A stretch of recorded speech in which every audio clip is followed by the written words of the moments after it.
You ask Tiger to solve. This deals with linear equations with one unknown. The final result is n equals 7. Let's solve it step by step. Group all in terms on the left side of the equation. Add 2 into both sides. Group like terms. Simplify the arithmetic.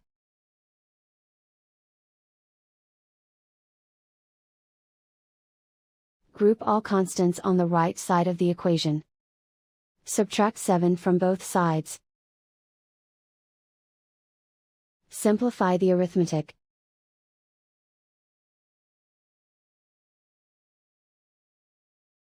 Isolate the n. Multiply both sides by -1. Remove the ones. Simplify the arithmetic. And so the final result is n equals 7.